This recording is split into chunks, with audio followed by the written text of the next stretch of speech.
Assalamualaikum warahmatullahi wabarakatuh. Alhamdulillahi rabbil alamin. Wassalatu wassalamu ala asyrafil anbiya'i wal mursalin sayyidina wa nabiyyina Muhammadin wa ala alihi wa sahbihi ajma'in. Ashhadu an la ilaha illallah wahdahu la syarika lah wa ashhadu anna Muhammadan abduhu wa rasuluh.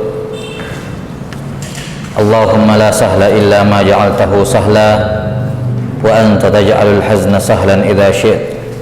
Allahumma faqihna fi dinik wa 'allimna ma yanfa'una warzuqna al-ikhlasa fil qawli wal 'amal wa zidna 'ilman ya arhamar rahimin. Amma ba'd. Alhamdulillah, ini merupakan majelis yang kedua dari majelis tentang atau penjelasan terhadap kitab Mukhtasar Siratun Nabawiyah wa Ashabihil Asyarah karya Al-Hafidh Abdul Ghani Ibn Abdul Wahid Al-Maqdisi rahimahullahu ta'ala yang wafat tahun 600 Hijriah. Terakhir kita sudah selesaikan membacakan muqaddimah dari beliau rahimahullahu ta'ala. Selanjutnya beliau masuk, kata beliau rahimahullahu ta'ala, fanabda'u binasabihi. Kita mulai dengan nasab Rasulullah sallallahu alaihi wasallam. Kata beliau, fahuwa Abul Qasim. Nama lengkap beliau di sini dimulai dengan kunyah. Kunyah itu adalah nama panggilan dalam bangsa Arab yang dimulai dengan Abu kalau laki-laki atau Ummu kalau perempuan. Kalau kita di Makassar, bapaknya si ini, mamanya si ini, kan begitu. Ya, cuman ini lebih ke gelar lakop. Kalau Makassar mungkin Pak Daengan gitu ya. Ya. Nah, lakop ini termasuk atau maaf, bukan lakop, kunyah maksud saya. Kunyah ini termasuk hal yang disunnahkan. Ya, sunnah bagi seorang, yakni walaupun dia bukan orang Arab, walaupun ini asalnya kebiasaan orang Arab, tapi walaupun bukan orang Arab, dibolehkan bagi dia untuk disunnahkan, ya, merupakan sunnah seorang itu memiliki kunyah. Ya, dikatakan Abu siapa, yakni asalnya kunyah itu diambil dari nama anak yang paling tua, itu asalnya. Ya, kalau misalnya dia punya 3 anak, yang paling besar namanya Ali, maka biasanya di bangsa Arab dikatakan Abu Ali. Ya. Walaupun kunyah ini tidak mesti hanya bagi yang sudah punya anak, yang belum punya anak pun, yang belum menikah pun disunnahkan ya memakai kunyah. Sebagaimana Nabi Shallallahu Alaihi Wasallam atau Aisyah radhiyallahu taala anha, beliau kunyahnya Ummu Abdillah, padahal beliau tidak punya anak. Abdullah ini diambil dari nama keponakannya, Abdullah bin Zubair, anak dari Asma bintu Abi Bakar, saudarinya kan begitu. Jadi beliau mengambil nama keponakannya Abdullah bin Zubair, maka kunyah Aisyah radhiyallahu anha Ummu Abdillah. Dan Nabi SAW bersabda, tasammau bismi wala takannau bikunyati. Silakan bernama kalau mau pakai namaku, kalau ada yang mau pakai namanya Muhammad silakan. Tapi kalau mau berkunyah jangan pakai kunyahku. Pakai kunyah yang lain kalau mau. Iya. Mengapa?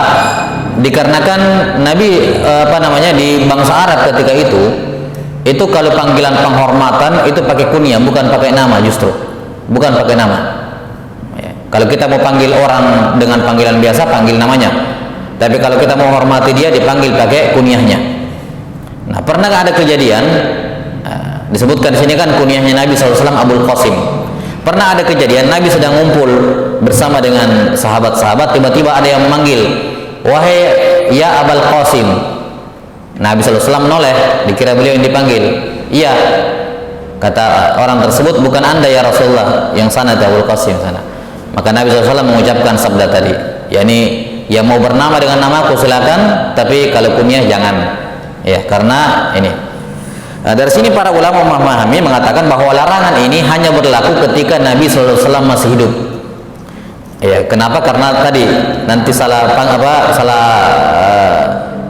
nanti Nabi SAW dikira beliau yang dipanggil, kan kurang bagus juga. Ya, Namun ketika Nabi SAW sudah wafat, maka dibolehkan berkunyah dengan kunyah beliau Abul Qasim ini. Karena itulah ada sejumlah ulama yang kunyahnya Abul Qasim. Ya. Kunyah beliau SAW adalah Abul Qasim. Namanya Muhammad ibnu Abdullah. Di sini beliau sebutkan kunyah dulu baru nama. Normalnya kalau dalam susunan penyebutan nama dalam bahasa Arab itu nama dulu baru kunyah. Nama dulu baru kunyah. Tapi di sini Abdul Ghani Al-Maqdisi rahimahullah menyebutkan kunyah Nabi dulu sebelum namanya sebagai bentuk penghormatan. Karena kita katakan tadi bahwa kunyah itu apa? Ya, di bangsa Arab dipanggil untuk menghormati seseorang. Maka beliau menyebutkan kunyahnya Nabi sebelum namanya untuk menghormati Nabi sallallahu alaihi wasallam. Adapun Al-Qasim ini diambil dari nama anak tertua Nabi sallallahu alaihi wasallam. Nama anak beliau yang paling tua adalah Al-Qasim, anak dari Khadijah. Sebagaimana kita tahu bahwa semua anak-anaknya Nabi sallallahu alaihi wasallam, putra-putri beliau itu dari satu ibu, yaitu Khadijah radhiyallahu anha, kecuali Ibrahim. Kecuali Ibrahim, dia lahirnya dari Maryah. Ya, ibunya adalah Maryah. Iya. Adapun selainnya adalah ibunya adalah Khadijah. Nah, anak tertua Nabi sallallahu alaihi wasallam namanya Al-Qasim. Dan semua Al-Qasim ini meninggal sebelum beliau diangkat menjadi nabi. Ya, sebelum Nabi Muhammad SAW diangkat menjadi nabi sudah meninggal lebih dahulu. Jadi tidak ada anak laki-lakinya Nabi SAW yang hidup sampai usia besar ya, sampai bahkan usia mumayyiz 7 tahun pun tidak ada yang sampai. Ya, semuanya meninggal dalam keadaan masih kecil. Dalam keadaan masih kecil. Ya. Kata Abdul Ghani Al-Maqdisi rahimahullah, nasab beliau adalah Abul Qasim, yakni kunyah beliau Abul Qasim. Nama lengkap beliau di sini dibawakan nama lengkap beliau sampai kakek-kakeknya sampai ke Nabi Adam. Kita bacakan. Iya. Kata beliau Muhammad ibnu Abdullah ibni Abdul Muttalib ibni Hashim ibni Abdi Manaf ibni Qusay ibni Kilab ibni Murrah ibni Ka'ab ibn Lu'ay ibni Ghalib ibn Fihr ibn Malik ibn Nadar ibn Kinanah ibni Khuzaimah ibn Mudrikah ibn Ilyas ibni Mudar ibni Nizar ibn Ma'ad ibn Adnan ibn Udad ibn Al-Muqawwim ibni Nahur ibni Tayrah ibni Ya'rub ibni Yashjub ibni Nabit ibni Ismail. Ini Nabi Ismail alaihissalam. Jadi ketemunya nasabnya beliau dari Nabi Ismail alaihissalam. Ibni Ibrahim, dari Nabi putra Nabi Ibrahim Khalilur Rahman. Dan sudah diketahui bersama bahwa Ibrahim alaihissalam adalah Abul Anbiya, bapaknya Nabi, bapaknya para Nabi. Kenapa? Karena tidak ada satupun Nabi yang datang setelahnya kecuali dari anak keturunan beliau. Cuma dari 2 jalur, Ismail dan siapa? Ishak. Iya, Ishak. Kita sampai sini. Iya, Ismail dan Ishak. 6.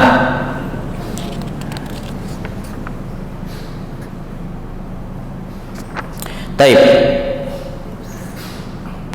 Nah, semua nabi-nabi setelah Nabi Ibrahim alaihissalam itu semua dari jalurnya Nabi Ishak. Ya, dari jalurnya Nabi Ishak semuanya. 6. Sebentar.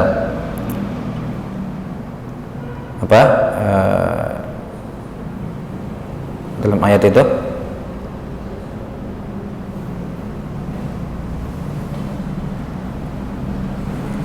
Taib. 6.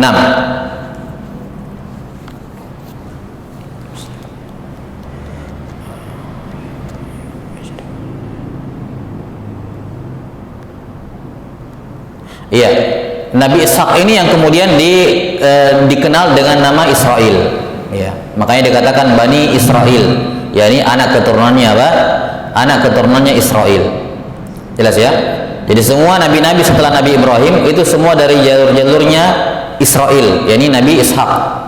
Nabi Ishak, semua dari jalurnya itu. Makanya dikatakan mereka ini Bani Israel semuanya sampai ke Nabi Isa alaihissalam, ya, sampai ke Nabi Isa. Makanya ketika di Taurat dan Injil sudah disebutkan bahwa nanti akan ada nabi akhir zaman, ciri-cirinya seperti ini, tempat keluarnya tempat lahirnya di sini, diutusnya di sini, di kota ini, cuma disebutkan ciri-cirinya, ya. Orang-orang Yahudi, ya, orang-orang Yahudi itu mereka semua sudah sangat-sangat sudah sangat pede, ya, bahwa ini sudah berabad-abad ini masih dari jalurnya kita terus, jalurnya Nabi Ishak, Israel. Pasti nabi yang terakhir ini juga nabi yang paling baik, nabi dari Bani Israel. Makanya di Madinah sebelum Nabi Muhammad SAW lahir, itu ada orang Yahudi, ada kaum musyrikin dengan dua suku besarnya, Aus dan Khazraj. Ini setiap kali orang Yahudi bentrok dengan orang musyrik, orang Yahudi selalu bilang, tunggu ya, kami nanti sudah dekat zaman nabi yang terakhir. Nanti kalau nabi kami sudah keluar, kami akan memerangi kalian, kata Yahudi. Ya. Dan ini ujian dari Allah Subhanahu wa taala kepada mereka. Ternyata nabi yang paling terakhir sekaligus nabi yang paling baik itu keluarnya bukan dari jalurnya Israel, tapi dari jalurnya Ismail, Nabi Ismail alaihissalam. Ya. Dari jalurnya Ismail alaihissalam. Disinilah orang Yahudi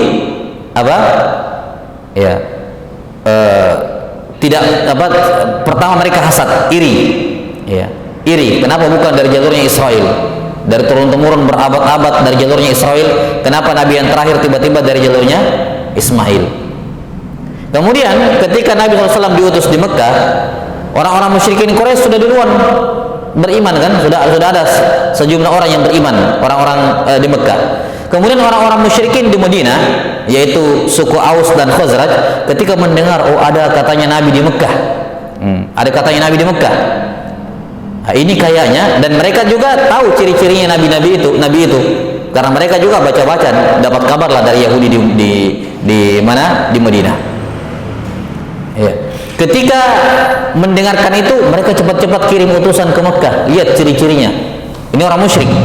Cocok nggak ini ciri-cirinya? Setelah dipastikan ciri-cirinya cocok, mereka mengatakan, ayo kita beriman duluan sebelum Yahudi itu. Kan dulu dijanji. Ya. Nah, kita beriman duluan. Maka mereka pun beriman terlebih dahulu kepada Nabi SAW. Dan ini memperparah hasadnya, irinya orang-orang Yahudi. Ya, mereka tahu betul Nabi Muhammad SAW itu nabi, cuman memang masalah iri saja. Ya, kecemburuan dikarenakan nabi yang terakhir itu bukan dari jalur keturunannya Israel. Nah, ini ya. Kita lanjutkan nasabnya beliau. Ibni Ismail, Ibni Ibrahim, Khalilur Rahman, Ibn Tarikh, Ibn Azar. Ya, Ibn Azar, Ibn Tarikh wa huwa Azar. Ini nama ayahnya Ibrahim adalah Tarikh. Itu yang disebut dalam Al-Quran dengan nama Azar, atau disebut dengan namanya Azar. Ibnu Nahur, Ibnu Saru, Ibni Ra'u, Ibn Falikh, Ibni Aibir. 6. Ini nama-nama ajam semuanya, bukan Arab, jadi pengejaannya ini beda-beda. Ibn Shalih, Ibn Arfakhshad, Ibni Sami, Ibni Sam, Ibni Nuh. 6. Ibni Sam, Ibni Nuh, yakni Nabi Nuh alaihissalam. Putra beliau Sam, Ibni Sam, Ibni Nuh alaihissalam, Ibni Lamak, Ibn Mutushalaf, Ibni Ukhnukha, wa huwa Idris. Ya, Ukhnukh ini adalah nama dari Nabi Idris. An-Nabiyyu fima yaz'umun. Itu menurut klaim mereka bahwa Nabi Idris namanya Ukhnukh. 6. Wa huwa awwalu bani Adam u'tiyan nubuwah. Dan Nabi Idris alaihissalam adalah anak keturunan Adam pertama yang diangkat menjadi nabi. Ya, Nabi Idris alaihissalam adalah anak keturunan Adam yang pertama. Ingat ya, anak keturunan Adam pertama. Ya, jadi Nabi Adam nabi yang pertama. Tapi kalau anak keturunannya yang pertama kali menerima kenabian adalah siapa? Adalah Nabi Idris. Wa khatta bil qalam, dan beliau adalah orang yang pertama menulis dengan pena. ibn Yard, ibn Mahlil, ibn Qinan, ibn Yaish atau Yanis, ibn Syith, ibni Adam alaihi salam. Nah, ini kunyah apa nasab lengkap beliau Nabi Muhammad SAW sampai ke Nabi Adam alaihi salatu wassalam. Iya. Dan apa yang disebutkan di sini ya oleh Abdul Ghani Al-Maqdisi rahimahullahu taala ya, ini merupakan nasab yang dari Nabi Muhammad SAW sampai Nabi Adam. Ini juga merupakan nasab yang disebutkan oleh para ulama sebelum beliau, seperti misalnya Imam Muhammad ibn Ishaq sahibu Al-Maghazi. Muhammad ibn Ishaq salah seorang ulama, bahkan di antara yang pertama-tama menulis kitab Sirah Nabawiyah. Iya. Kata beliau, kata Abdul Ghani rahimahullah, wa hadan nasabu dzakarahu Muhammad ibnu Ishaq ibn Yasar al-Madani fi ihda riwayatin anhu. Nasab yang panjang ini, nasab lengkapnya Nabi ini sallallahu alaihi wasallam disebutkan oleh Muhammad bin Ishaq bin Yasar al-Madani dalam salah satu riwayat darinya. Wa ila Adnan muttafaqun ala sihhatihi min ghairi ikhtilafin fihi wa ma ba'dahu mukhtalaf. Nah, ini. Kemudian beliau menjelaskan bahwa nasab Nabi Muhammad SAW sampai Nabi Adam ini bisa dibagi menjadi dua. Bisa dibagi menjadi dua. Yang pertama, nasab Nabi Muhammad sampai ke Adnan. Sampai ke Adnan. Nah, ini. Ya, lumayan panjang. Nasab dari Nabi Muhammad sampai ke Adnan ini muttafaq ala sihhatihi, disepakati oleh semua ulama sirah syah nasabnya ini. Ini nama lengkap beliau, Muhammad ibn Abdullah bin Abdul Muttalib ibn Hashim ibn Abdi Manaf ibn Qusay ibn Kilab ibn Murrah bin Ka'ab bin Lu'ay bin Ghalib bin Fihr ibn Malik ibn Nadhr bin Kinana bin Khuzaimah bin Mudrika ibn Ilyas ibn Mudhar bin Nizar bin Ma'ad ibn Adnan. Sampai sini sepakat para ulama nasabnya Nabi Muhammad sallallahu alaihi wasallam. Adapun setelahnya mulai dari Udad sampai ke Nabi Adam, ini kata beliau wa ma ba'dahu mukhtalafun fi, diperselisihkan. Maksudnya diperselisihkan syah tidaknya. Ya, karena namanya tarik mencari nasab kan itu sudah terlalu jauh kalau mau dicek kebenarannya. Tapi para ulama sirah sepakat kalau sampai ke Adnan itu masih bisa dilacak dan semuanya syah nasabnya Nabi sallallahu alaihi wasallam kalau sampai ke Adnan. Namun satu hal yang bisa kita pastikan bahwa Adnan itu adalah anak keturunan Kinanah. Cuman antara Adnan dengan Kinanah nggak ditahu, tidak disepakati siapa-siapa di antaranya. Sebagaimana para ulama sepakat Kinanah itu adalah dari anak keturunan Ismail. Tapi antara Kinanah sampai Ismail itu tidak ditahu juga, tidak ada kepastian kesahihan riwayat. Ya, kesahihan riwayat. Iya, ini nasab Nabi sallallahu alaihi wasallam. Jelas ya? Kemudian beliau rahimahullahu taala kemudian beliau rahimahullahu taala menyebutkan bahwa kebanyakan nama kakek-kakeknya Nabi Muhammad SAW itu kebanyakannya adalah laqab, bukan nama asli. Seperti misalnya kata beliau wa Quraisy. Quraisy ini bukan nama, ini laqab. Ya, ini laqab. Namanya kata beliau di sini wa Quraisy ibnu Fihr ibni Malik. Sebentar.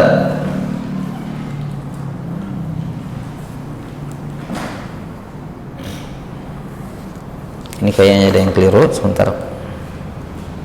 Ada wa Quraisy huwa gitu ya. Wa Quraisy huwa ibnu Fihr ibni Malik. Wa qila an-Nadhr ibnu Kinanah. Wa qila an-Nadhr ibnu Kinanah. Iya.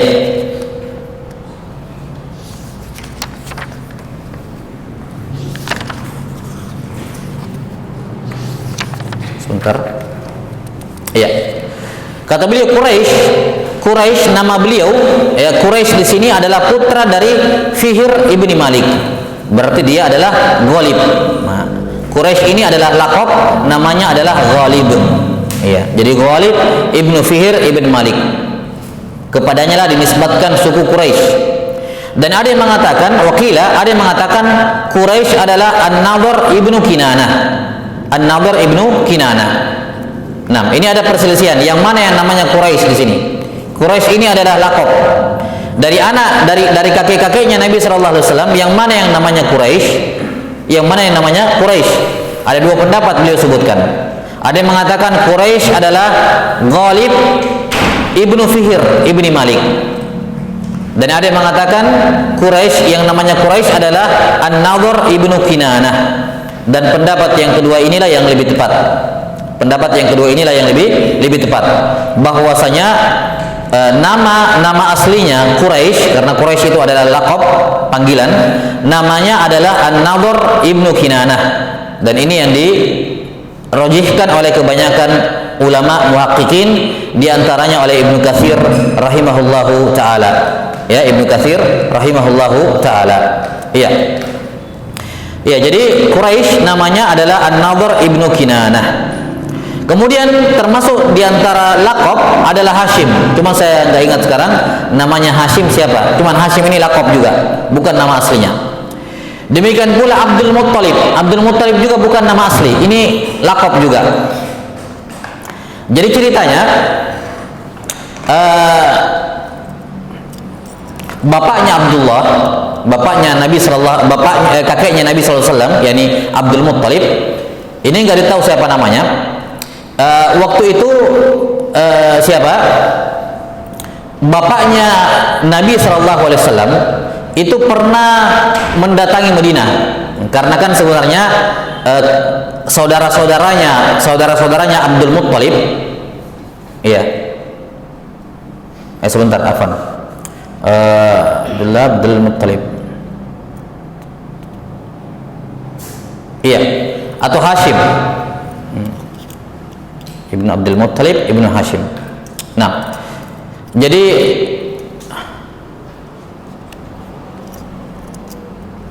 paman-pamannya Nabi atau pamannya Abdullah itu tinggal di Madinah sebenarnya asalnya.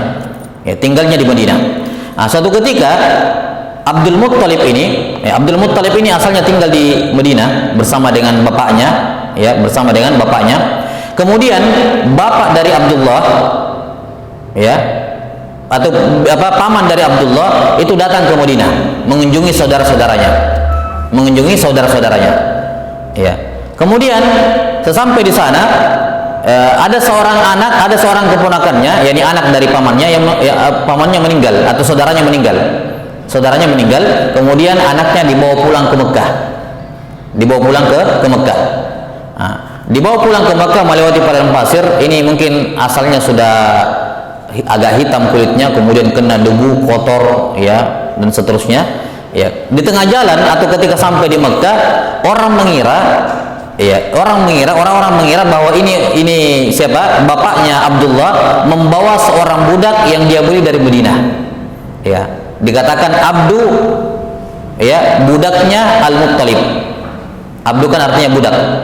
Ya, bapaknya siapa? Bapaknya Al-Muttalib. Budaknya Al-Muttalib.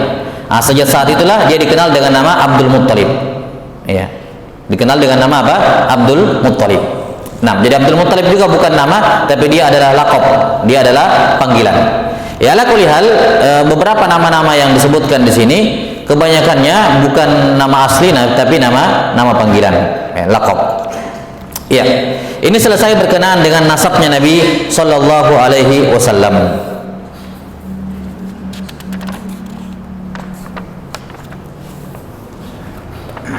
Nah, kemudian kata beliau rahimahullahu taala, wa ummu Rasulillah sallallahu alaihi wasallam. Sekarang pindah ke pembahasan berkenaan dengan ibu beliau. Ya, berkenaan dengan ibu beliau. Wa ummu Rasulillah sallallahu alaihi wasallam, nama lengkap beliau Aminatu bintu Wahab ibni Abdi Manaf ibn Zuhrah ibn Kilab ibn Murrah bin Ka'ab ibn Lu'ay ibni Ghalib. Iya. Adapun ibu Rasulullah SAW namanya adalah Aminah bintu Wahab ibni Abdul Manaf ibni Abdi Manaf ibn Zuhrah ibn Kilab ibn Murrah bin Ka'ab ibn Lu'ay ibn Ghalib. 6. Ini nasab lengkap dari ibu beliau sallallahu alaihi wasallam, di mana nasabnya ibu beliau bertemu dengan nasab ayah beliau pada Kilab ini, pada Kilab ibnu Murrah. Ya, ketemunya di situ. Jadi baik ayah dan ibu beliau dua-duanya suku Quraisy. Dua-duanya suku Quraisy. Dan ini menunjukkan ketinggian nasab beliau sallallahu alaihi wasallam. Ya. Dikarenakan Allah Subhanahu wa taala berfirman, atau Nabi sallallahu alaihi wasallam bersabda, "Innallaha astafa Ismaila min waladi Ibrahim." Bahwa Allah Subhanahu wa taala memilih Ismail dari anak keturunan Ibrahim. Ya. Wastafa Kinana min waladi Ismail, dan Allah taala memilih Kinana dari anak keturunan Ismail. Ya. Wastafa Quraisy min Kinana, dan Allah memilih Bani Quraisy dari anak keturunannya Kinana. Wastafani min Quraisy. Ya, dan Allah taala memilih saya dari siapa? Dari Bani Quraisy. Ya, dari Bani Quraisy. Atau dalam riwayat lain disebutkan wastafa Bani Hashim min Quraisy. Allah taala memilih Bani Hashim dari suku Quraisy. Di dalam suku Quraisy ada banyak keluarga besar, yang dipilih adalah keluarga besarnya Hashim. Wastafani min Bani Hashim, dan Allah memilih saya dari Bani Hashim. Maka suku Quraisy ini adalah suku yang mulia, pilihan dari Allah Subhanahu wa taala. Ya. Pilihan dari Allah Subhanahu wa taala, dan menunjukkan ketinggian nasab Nabi sallallahu alaihi wasallam, bahwa jalur ayah dan ibunya itu berpulang kepada Quraisy. Kata para ulama, tidak diketahui ada seorang pun yang memiliki nasab dari ayah dan ibunya dua-duanya Quraisy. Ya. Hanya Nabi sallallahu alaihi wasallam yang memiliki keunggulan nasab seperti ini, yakni bapak dan ibunya sama-sama dari suku Quraisy. Ya. Apalagi Abdullah tidak punya anak yang lain. Ya. Abdullah hanya punya satu anak, Nabi Muhammad sallallahu alaihi wasallam. Ini mempertegas keistimewaan beliau dibandingkan semua manusia di zaman itu. Jadi memang pemilihan dari Allah taala memang kelihatan sekali jelas. Satu-satunya orang yang dari jalur ayah dan ibunya murni Quraisy. Ya, murni Quraisy. Jadi sangat wajar tentunya kalau beliau adalah manusia yang paling tinggi nasabnya. Kalau yang lainnya mungkin ada yang bapaknya Quraisy, yang ibunya bukan. Ada ibunya Quraisyah, ya, bapaknya bukan. Tapi Nabi Muhammad SAW jalur ayah dan ibunya dari suku Quraisy. 6. Ini tentang ibu Rasulullah sallallahu alaihi wasallam. 6.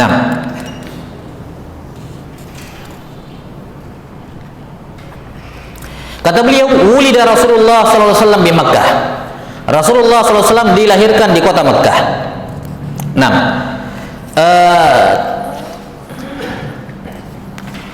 Sedikit berkenaan dengan kelahiran Nabi sallallahu alaihi wasallam. Jadi kisahnya disebutkan dalam sirah bahwa Abdul Muttalib itu pernah lama tidak punya anak, bertahun-tahun tidak pernah punya anak, tidak ada anaknya sama sekali. Kemudian suatu saat dia bernazar kepada Allah, Abdul Muttalib ini. Kata Abdul Muttalib, saya bernazar, ya Allah, kalau saya punya 10 anak laki-laki semua, 10 dan semuanya laki-laki, saya akan menyembelih yang ke-10. Ya. Saya akan menyembelih anak yang ke-10. Dia nazar seperti itu. Maka setelah nazarnya, Allah Subhanahu wa taala penuhi keinginannya. Lahir anak pertama, kedua, ketiga, keempat, sampai anak ke-10 Abdullah. Bapaknya Nabi sallallahu alaihi wasallam. Anak yang ke-10 ini anak yang paling dicintai. Biasanya kan kalau anak bungsu ya. Anak bungsu, ya, anak yang paling apalagi nampak sifat-sifatnya. Setelah lahir anak yang ke-10, dia sudah mulai kepikiran, oh kalau anak yang ke-9, anak yang ke-8 mungkin tidak apa-apa, ini anak ke-10 ini, anak bungsu yang paling disayang, yang baru-baru lahir, sembelih. Ya. Dan perlu diketahui, kita mungkin sudah ketahui bahwa orang-orang musyrikin Quraisy itu, mereka itu menyekutukan Allah dalam ibadah, mereka berbuat syirik dalam ibadah, tapi masih punya takut yang besar kepada Allah. Abdul Muttalib tidak berani melanggar nazarnya kepada Allah, tidak berani. Nazar masalahnya, nazar itu apalagi nazar kepada Allah, itu mereka pandang satu hal yang sangat sakral. Tidak boleh main-main ketika nazar kepada Allah. Maka Abdul Muttalib kemudian apa? Tapi karena nazar, ya sudah bersiap untuk disembeli Abdullah, ya, sudah bersiap untuk disembeli Abdullah. Datang saudara-saudaranya, datang paman-pamannya Abdullah membujuk Abdul Muttalib, jangan disembeli ini. Ya, ini paling disukai juga sama paman-pamannya yang lain, sayang. Maka akhirnya diberikan solusi. Seperti biasanya orang musyrikin kalau ada apa-apa, mereka cari keputusan apa ke dukun-dukun. Ayo kita datangi dukun sana itu. Mereka pun datang rombongan ke dukun. Ya. Kata dukunnya, begini saja, saya undi. Saya akan masukkan dua kayu, mungkin kalau kita bambu kecil ya. Yang pertama ditulis 100 ekor onta, ya. 10 atau 100 kalau tidak salah, 100 ekor onta. Di bambu yang kedua tertulis, di kayu yang kedua tertulis Abdullah. Jadi yang mana yang keluar? Kalau yang keluar Abdullah, berarti kamu harus apa? Kalau kamu keluar Abdullah, berarti kamu apa? Harus sembelih Abdullah. Tapi kalau kamu tidak mau sembelih Abdullah, kamu harus bayar 100 ekor onta. Ya, 100 ekor onta berapa itu sekarang? Ya. Satu onta berapa kalinya sapi? Siapa yang pernah beli onta di sana? Ada yang pernah aja beli onta? Hah? Iya. Di undian yang pertama keluar namanya Abdullah. Iya. Kata dukunnya, silakan mau sembelih Abdullah atau bayar 100. Sudah, saya dibayar 100 ekor onta. Sudah dimasukkan lagi, diundi lagi. Undian yang kedua masih keluar Abdullah, dibayar lagi 100, diundi lagi. Terus seingat saya sampai 9 atau 10 kali seingat saya. Nanti di undian yang ke-10 baru keluar 100 ekor onta. Sudah berapa ratus ekor onta itu? Iya. Ya kan? 900. Ya. Kemudian setelah keluarlah 100 ekor onta, paman-pamannya Abdul Muttalib, saudara-saudaranya Abdul Muttalib mengatakan, wahai Abdul Muttalib, sudah cukup, Allah sudah ridho kamu batalkan nazarmu. Ya, kamu sudah batalkan nazar. Lihat ya, ya betapa takutnya mereka membatalkan nazar. Tidak berani asal langsung dibatalkan. Ya, dia rela korban 900 ekor onta, yang penting jangan batalkan nazar kepada Allah Taala. Ya, walaupun nazarnya ya seperti itu, tapi menunjukkan bagaimana kalau kita katakan di zaman sekarang apa ya, sisi religiusnya kaum musyrikin. Nah, gitu. Jadi mereka beribadah kepada Allah, beribadah juga kepada selain Allah. Ketika mereka beribadah kepada Allah, takut kepada Allah. Maka singkat cerita tidak jadi disembelih siapa? Abdullah. Makanya Nabi Muhammad SAW itu dikatakan beliau Az-Zabihu, Muhammad itu sallallahu alaihi wasallam, beliau adalah putra dari Az-Zabih ibnu Zabih. Ya. Dua orang ayah beliau hampir disembelih. Yang pertama bapak beliau sendiri yaitu Abdullah, dan yang kedua adalah Nabi Ismail. Ya, Nabi Ismail. Dua-duanya hampir disembelih. Iya. Ini tentang kelahiran Rasulullah sallallahu alaihi tentang Abdullah, maksud saya tentang Abdullah. Nah, ini sedikit tentang ayah beliau sallallahu alaihi wasallam.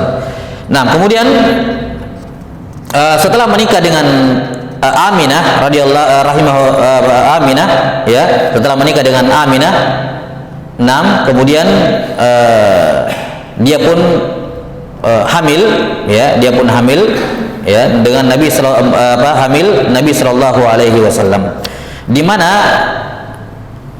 ayah beliau Abdullah, ya, ibnu Abdul Muttalib ini wafat ketika Nabi sallallahu alaihi wasallam masih berada dalam kandungan. Nah, kita sudah sebutkan tadi ya bahwa Abdul Muttalib itu asalnya kan orang Madinah. Asalnya orang Madinah, kemudian dibawa ke Mekah oleh pamannya.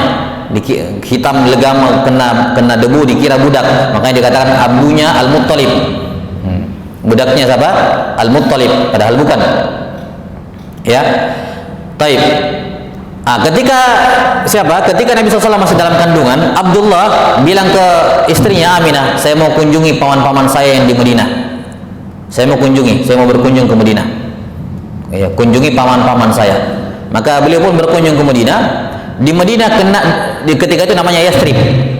Yathrib, ya kan? Belum jadi Madinah ketika itu, belum berubah nama. Namanya Yathrib. Di Yathrib beliau kena demam tinggi. Itu Yathrib dulu dikenal sebagai bumi yang paling ganas wabahnya, ya, paling ganas. Ada penyakit di sana, penyakit demam, itu orang kalau orang Madinah tidak kena karena sudah kebal-kebal, memang orang di sana. Nah kalau orang luar masuk ke sana, ya, kalau nggak mati parah itu, karena memang Yathrib itu adalah kota yang paling berwabah di zaman itu di Jazirah Arab. Nah, ketika datang berkunjung ke pamannya, di sana Abdullah kena penyakit demam ini. Ini demam luar biasa. Sampai ketika Abu Bakar berhijrah bersama dengan Nabi SAW, Bilal pertama kali hijrah ke Madinah, Abu Bakar demam tinggi, Bilal demam tinggi. Sampai Bilal mengatakan, seandainya saya boleh berangan-angan mati, lebih pilih mati dibandingkan sakitnya seperti ini, luar biasa. Abu Bakar Siddiq juga mengalami demam yang luar biasa, kena wabahnya Madinah. Ya. Nah, Abdullah ini meninggal gara-gara demam itu. Nah, kemudian Nabi SAW atau Abdullah meninggal dengan mewariskan beberapa harta untuk Nabi SAW. Di antaranya adalah 5 ekor onta, ya, beberapa ekor kambing, kemudian 1 orang budak Habasyah yang bernama Ummu Aiman, nama beliau Barakah, yang kemudian juga belakangan masuk Islam, ya, radhiyallahu taala anha, Ummu Aiman. Ini peninggalan atau warisan Nabi SAW dari ayah beliau. Nah,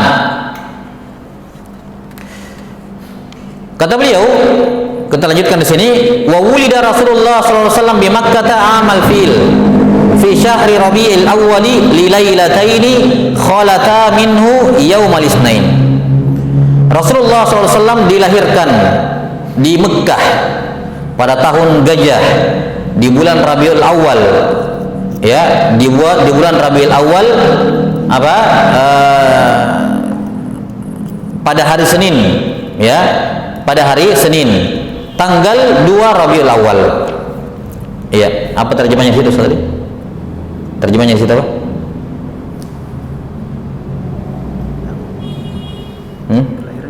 Iya, sebelum hari Senin. Setelah 30 tahun dari tahun. Hah? Coba.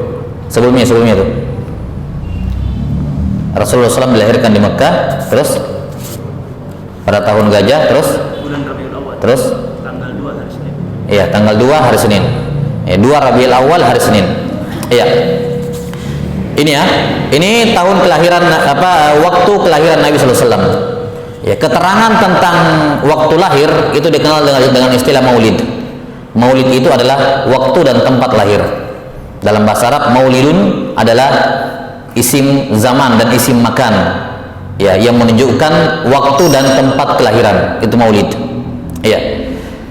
Disebutkan di sini beberapa keterangan tentang maulidnya Rasulullah SAW. Yang pertama adalah tempat, bahwa beliau lahirnya di Mekah, ya. Kemudian berkenaan dengan harinya atau waktunya, tahunnya adalah tahun gajah, ya. Bulannya adalah bulan Rabiul Awal, tanggalnya tanggal 2, dan harinya hari Senin, ya. Ini keterangan tentang maulidnya Rasulullah SAW. Wa qala ba'duhum, ada sebagian yang mengatakan ba'dal fil bi 30 aman. Beliau dilahirkan 30 tahun setelah peristiwa gajah. Ya, ini pendapat lemah sekali. Wa qala ba'duhum bi 40 aman. Bahkan ada yang mengatakan 40 tahun setelah tahun gajah. Was sahih, yang benarnya annahu wulida amal fil, bahwa beliau dilahirkan pada tahun gajah. Baik, sebelum kita lanjut, disebutkan oleh para ulama, tidak ada satupun riwayat yang sahih Ya, tidak ada satupun riwayat yang sahih yang menunjukkan kejadian-kejadian besar ketika Nabi SAW dilahirkan. Kadang disebutkan dalam buku-buku sejarah, disebutkan apinya kaum Majusi padam ketika Nabi SAW lahir. Kemudian ada tiang-tiangnya 14 tiangnya Kisra rubuh gitu ya. Kemudian ada cahaya yang besar keluar dari perutnya Aminah sampai menyinari istana-istana di Syam. Ini semua kisah-kisah disebutkan dalam buku sirah, tapi tidak ada yang sabit riwayatnya. Ya, makanya seperti yang kita pernah sebutkan di pertemuan awal, untuk pemula itu tidak disarankan untuk membaca sirah nabawiyah yang tebal-tebal itu.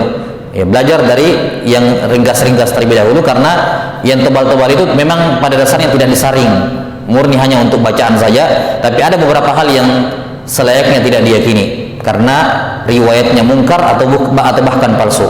Di antaranya kisah-kisah seperti ini. Jelas ya?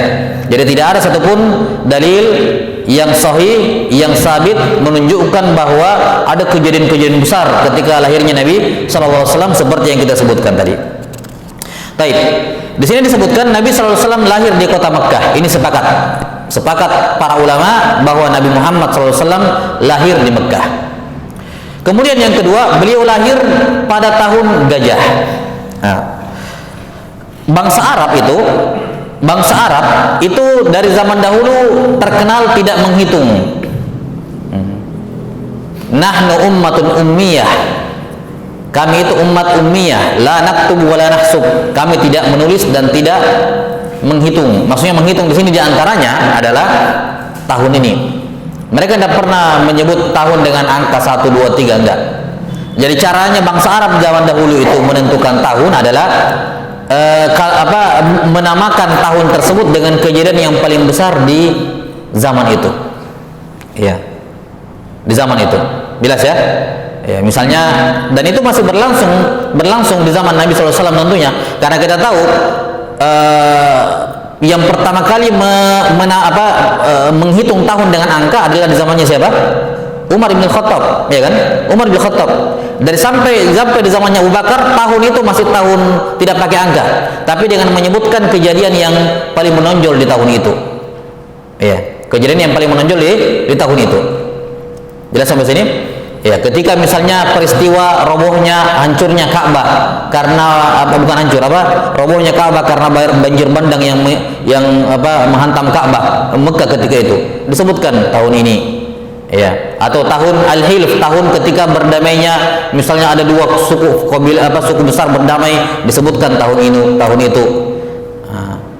Di tahun Nabi lahir, kejadian yang paling mencolok, yang paling dikenang dan ditahu oleh banyak orang adalah peristiwa penyerangan Abraha ini, dan diabadikan dalam Al-Quran dalam surah Al-Fil. Jadi kisahnya, Abraha ini adalah raja mana? Raja di Yaman. Ya. Dia seorang raja di Yaman, beragama Majusi, beragama Nasrani. Beragama Nasrani. Di mana Yaman dulu adalah bawahannya atau bawahan dari negara Habasyah, sekarang Ethiopia. Jadi dulu rajanya Ethiopia, rajanya di Habasyah, ya, Habasyi, ya, di Ethiopia. Yaman ini salah satu kerajaan di bawahnya. Nah, gitu. Agama resmi negaranya Nasrani. Ya. Tentunya gereja. Kan begitu. Ini pakai speaker luar enggak? Enggak. Nah, ya. Saya lupa beritahu ya.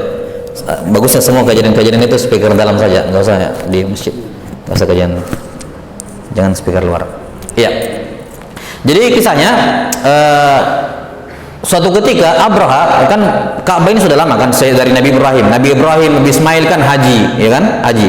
Orang-orang musyrikin juga haji tiap tahun. Orang musyrikin Abu Lahab, Abu Jahal, Abu Thalib tak haji tiap tahun. Ya. Karena mereka beribadah kepada Allah Ta'ala, cuman musyrik tapi beribadah, ibadahnya campur dengan kesyirikan. Haji tiap tahun, ya kan, tiap tahun mereka haji. Mereka yang melayani jamaah haji, mereka yang kasih tirai kepada Ka'bah, mereka yang merenovasi Ka'bah, mereka semua yang mengurus tentang rumah Allah Ta'ala ini, orang musyrikin ini. Iya. Jadi ketika banyak orang berbondong-bondong haji, orang-orang musyrikin berbondong-bondong haji ke Mekah, Abraha ini yang menjadi gubernur di Yaman ketika itu cemburu. Dia mengatakan, saya akan membangun gereja yang paling megah dan paling besar di Yaman, kemudian saya suruh orang semuanya agar pergi berhaji ke sini saja. Nah, gitu. Maka dia pun membangun gereja yang sangat besar. Gereja yang apa? Yang sangat besar, yang megah ketika itu. Iya. Dan ini memang terkenal lah arsitekturnya. Makanya ketika Ummu Salamah, istri Nabi sallallahu alaihi wasallam, sebelum menikah dengan Nabi sallallahu alaihi wasallam, ketika beliau berhijrah ke Habasyah, beliau lihat di sana gereja-gereja yang wah ya gitu ya, gambar-gambar yang megah gitu. Terkenal seperti itu dari zaman dahulu. Nah, maka setelah jadi gereja yang besar, dia menyuruh semua orang semua orang datang sini. Tidak boleh lagi mendatangi Ka'bah. Semua harus datang ke sini untuk beribadah. Nah, ada orang Arab Quraisy nggak terima. Dia datang malam-malam ke gerejanya, pergi berak di sana. Ya, pergi berak di gereja. Ya. Ketika mendengarkan kabar itu, ditahu siapa Abraham marah besar. Dia bilang, siapa yang melakukan ini? Katanya orang dari sana, dari Quraisy, Mekah. Tambah marah dia. Akhirnya Dia siapkan pasukan berkudanya, pasukan berjalannya, ya, disertai dengan beberapa gajah. Jadi bukan gajah semua isinya, ya, ada beberapa gajah kan, ya, jelas ini beberapa ekor gajah. Berangkatlah mereka dari Yaman menuju ke Mekah. Ya. Itu pasukan yang besar di zaman itu. Semua orang minggir, takut. Ya, tidak ada yang berani menghalang. Ya. Ada yang berani mencoba, karena orang-orang musyrikin itu penghormatannya kepada Ka'bah tinggi. Ada yang mencoba untuk menghalangi mereka supaya tidak merobohkan Ka'bah, sudah habis, dibunuh. Ya. Maka yang berani mencoba tidak jadi. Tujuannya sudah jelas, akan menghancurkan Ka'bah. Tujuannya. Maka ketika sudah mendekati masuk ke Ka'bah, mendekati masuk ke Mekah, Abdul Muttalib ini terkenal orang yang punya banyak unta. Abdul Muttalib ini. Ya. Ketika pasukannya Abraha lewat, kebetulan untanya Abdul Muttalib lagi digembalakan, ya. Digembalakan, totalnya ada sekitar 200 ekor, ya. Kemudian ketika dilewati oleh Abraha kemudian merampas semuanya, mengambil semua unta tersebut. Pulanglah pengembalanya lapor ke Abdul Muttalib, katanya semua unta-untanya diambil sama Abraha. Maka dia pun mendatangi Abraha. Ya. Dia pun mendatangi Abraha. Ya. Atau ada yang mengatakan juga dalam sebagian riwayat, Abraha bertanya, siapa pemimpinnya kota ini? Katanya mereka semua Abdul Muttalib. Dan ini unta-unta dia. Maka dipanggillah dia, datang. Kemudian setelah berdiri di sana, ditanya, kamu Abdul Muttalib? Katanya iya. Ya. Kemudian dia katakan, apa yang kamu inginkan? Kata Abdul Muttalib, saya ingin semua unta-unta saya dikembalikan yang kamu ambil. Kemudian Abraham mengatakan sambil seraya mengejek, mengatakan, saya datang untuk menghancurkan rumah ibadah kamu dan kamu malah mengurusi unta-unta kamu. Saya pikir kamu itu orangnya gentle, ya, orangnya pemimpin, ya, kok malah lebih peduli dengan unta-unta dibandingkan rumah nenek moyang kamu, ya, rumah ibadah kamu. Maka perhatikan ucapannya Abdul Muttalib, ini menunjukkan tawakal yang luar biasa dari seorang Abdul Muttalib, orang musyrik, tapi keyakinannya seperti ini. Dia katakan apa? Amma ana fa ana rabbul ibil. Adapun saya hanyalah pemilik unta. Wa ammal Ka'bah falahu falaha rabb. Adapun Ka'bah dia punya Tuhan sendiri. Dia yang akan melindunginya. Ya, bukan saya. Ya, saya hanyalah pemiliknya unta itu. Adapun Ka'bah dia punya Tuhannya dan dia yang akan melindunginya. Ya. Dan kisahnya masyhur, ya. Kemudian pasukannya Abraha kemudian dihancurkan, dan disebutkan dalam tafsir surah Al-Fil, ketika Abraha tidaklah melewati suatu kampung kecuali menunjukkan kehebatan mereka sehingga semua kampung itu takut kepada mereka, ya. Kemudian ketika pulang, ya, kita tahu burung ababil melontarkan batu, di mana batu ini tidaklah mengenai satu orang kecuali dia mati. Ya. Kecuali dia langsung mati. Batu-batu kecil, bukan batu raksasa ya. Burung kan seberapa besar sih batu yang bisa dipegang oleh burung? Burung normal. Ya. Tidaklah batu ini mengenai seorang kecuali langsung mati. Ya. Semua mati kecuali Abraha. Ya. Kecuali apa? Abraha ketika kena batu dia tidak langsung mati, tapi terlepas satu persatu anggota tubuhnya. Ya. Di mana ini bentuk Allah Ta'ala menghinakannya. Maka ketika dia berbalik pulang, tidaklah dia melewati satu kampung yang dia pamer unjuk kekuatan di situ, kecuali diperlihatkan di situ. Di desa ini jatuh tangannya, ya, di sana jatuh tangannya lagi satu. Jadi tadinya dia ke sana pamer, pulang juga dipermalukan oleh Allah Subhanahu Wa Ta'ala sampai dia mati. Ya. Ini kisah tentang penyerangan Abraha dengan pasukan bergajahnya. Makanya tahun ini dinamakan sebagai tahun bergajah, Amul Fil. Iya. Dan ada tahun-tahun lain yang seperti misalnya perang Hudaybiyah, perjanjian Hudaybiyah dikenal dengan tahun Amul Hudaybiyah. Ya, tahun apa? Tahun Hudaybiyah. 6. Jelas ya, karena penanggalan ataupun perhitungan tahun dengan angka itu dimulai dari zamannya Umar ibn Khattab radhiyallahu taala anhu. Ya, Umar bin Khattab radhiyallahu anhu, di mana yang beliau jadikan sebagai tahun pertama, tahun 1 Hijriyah adalah apa? Pada tahun apa?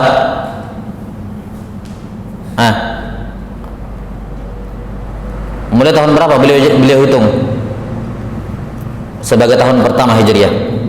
Apa yang dijadikan patokan kalender dalam Islam, kalender Islam oleh Umar bin Khattab? Peristiwa kalender apa namanya? Kalender Hijriyah. Berarti dari perhitungannya apa? Mulai dari hijrahnya Nabi Sallallahu Alaihi Wasallam. Beliau hijrah bulan apa?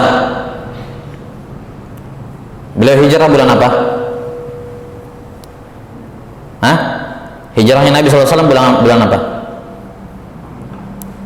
Muharram. Bulan pertama Islam bulan berapa? Bulan apa? Bulan Muharram. Berarti hijrahnya Nabi Sallallahu Alaihi Wasallam mulai bulan Rabiul Awal. Bukan ya? Rabiul Awal. Nabi Sallallahu Alaihi Wasallam itu hijrahnya bulan Rabiul Awal. Jelas sampai sini? Dan disitulah persiapan hijrahnya para sahabat itu dan juga Nabi Sallallahu Alaihi Wasallam pada bulan itu. Iya. Bulan Rabiul Awal. Beliau hijrahnya bulan Rabiul Awal, cuman persiapan hijrahnya itu semua para sahabat itu sejak bulan Muharram. Persiapan. Sahabat sudah mulai ada yang hijrah ke Madinah mulai dari bulan Muharram. Maka dihitung dari situ. Bulan pertama dalam Islam bulan Muharram. Walaupun Nabi Sallallahu Alaihi Wasallam sendiri hijrahnya 2 bulan setelahnya di Rabiul Awal. Ya. Jelas? Masih ada yang belum hafal di sini bulan-bulan Hijriah? Masih banyak? Sudah jam 2 ya? Mana ini? Oke. Oh ya, sudah hampir. Iya.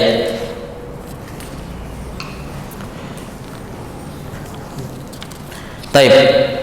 Cukup dulu saya kira sampai sini tahun gajah ya, sampai sini dulu untuk bulan Rabiul Awal. Dengan tanggalnya ada perselisihan pendapat nanti di kalangan para ulama mengenai tanggal berapa Rabiul Awal. Cuman yang disebutkan di sini oleh Abdul Ghani Al-Maqdisi rahimahullah adalah tanggal 2 Rabiul Awal. Ada khilaf, insyaallah kita akan terangkan nanti perbedaan pendapat di kalangan para ulama. Ya. Ada pertanyaan sampai sini? Itu benar kan jamnya? Beda. Iya, apa? Ya, silakan kalau ada pertanyaan.